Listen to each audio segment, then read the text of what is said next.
thank you. And I appreciate you sort of on the tail end of this day and having the opportunity to share one aspect, as we all are, about our story and how we've actually got to be the amazing women and men that we've been able to come to a platform where we can share to inspire.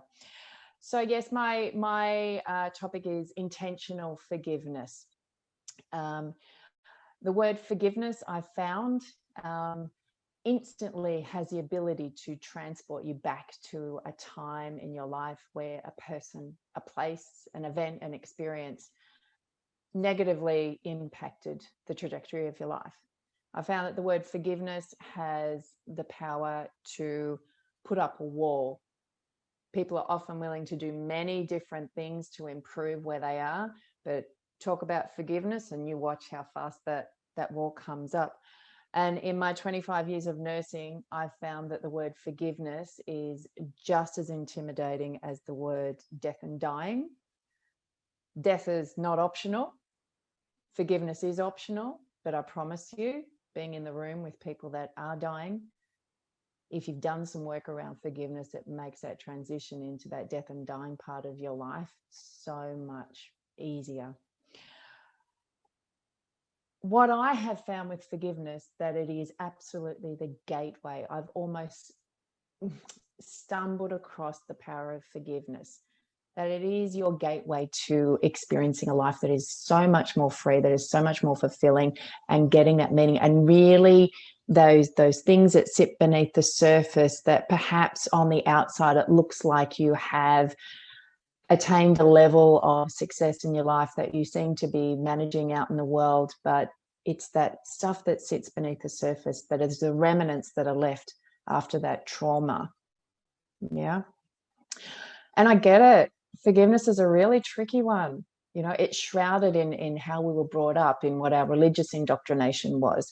You know, it's some people still have memories of, you know, you better forgive yourself, you better go repent for what you did, and you better go and forgive that neighbor that did atrocious things, otherwise you're hanging out in purgatory for a while, or you're heading to hell.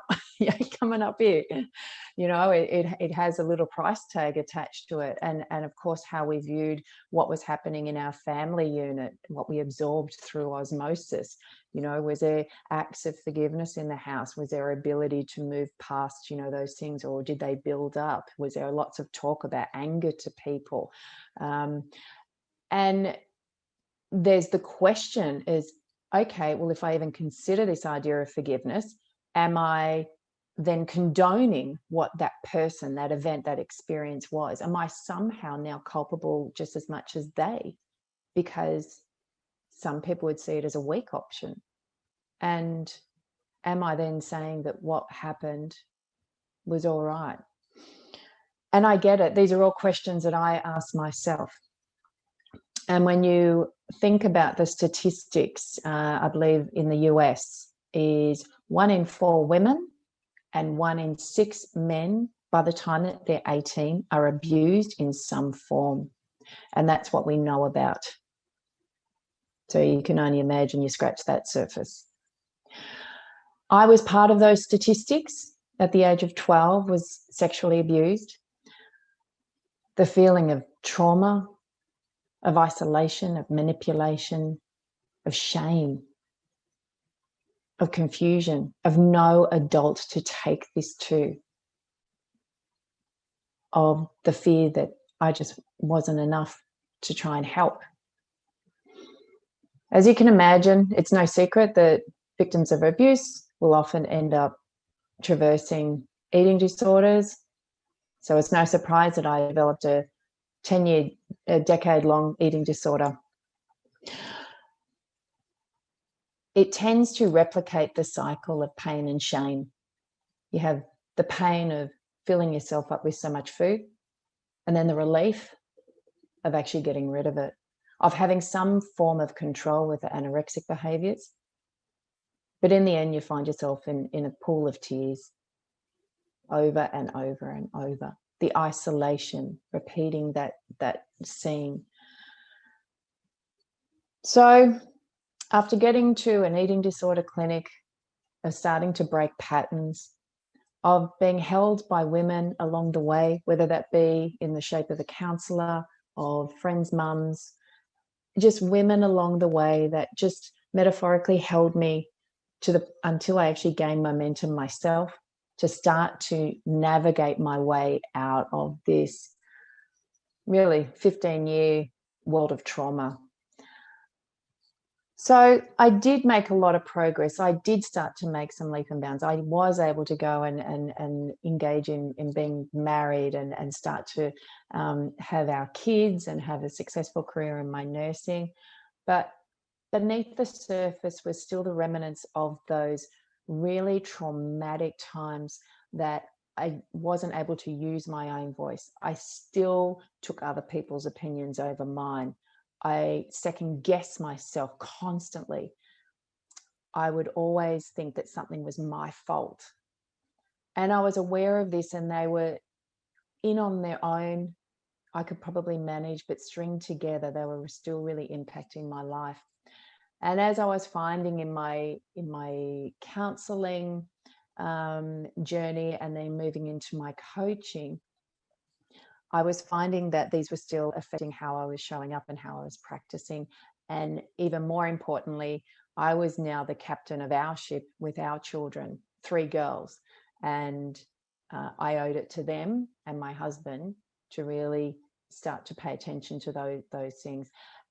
So what ended up happening was what the dial that did start to turn up, as Natasha was talking about, was my intuition. One day, out of the blue, I woke up, and today was the day that I needed to make contact with that person and have, for want of a better term, a forgiveness conversation. I had not spoken to that person in well and truly over 10 years. Somewhere I found the number. They messaged back and said, "Can we meet today?" So as a grown woman, I met at a beach headland in a local area.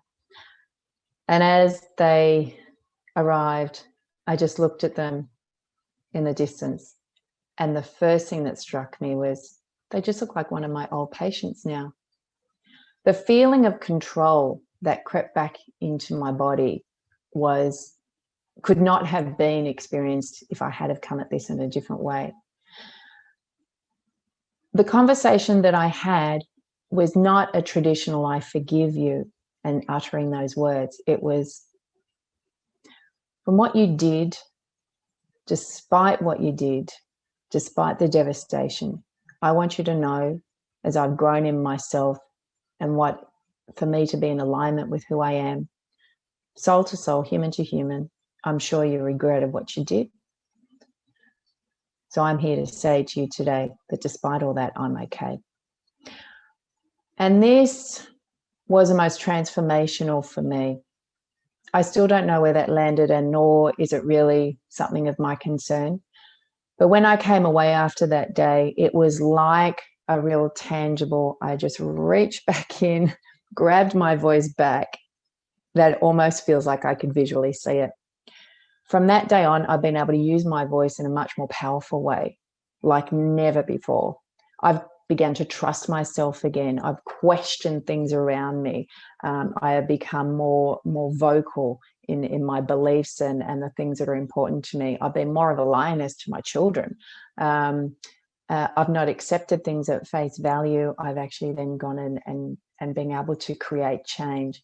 I've now been able to create opportunities via my coaching and being able to give back to our clients in meaningful ways that I wasn't able to give before. So there were some other things that stemmed off the back end of that conversation. And one of those was we had gone through a review for the victims' compensation, which I'd been told the week before would take up to 5 years. So basically, don't hold your breath. There are thousands and thousands and thousands and thousands of cases just in New South Wales that are under review. So I always wondered, why did I need to make that phone call that day? And I thought, are they going to die? Am I going to die? is something else going to happen? There is a reason why, but I don't understand why. And that week, I believe it was, there was an email that had come through saying that your case has been reviewed and we are really sorry for what has happened to you, and we are awarding you the highest compensation level available. And straight away, it was a sense, as Natasha, you mentioned, the intuition, was just going with that feeling, not knowing if it's right or wrong thing to do, but just having to follow that bread trail.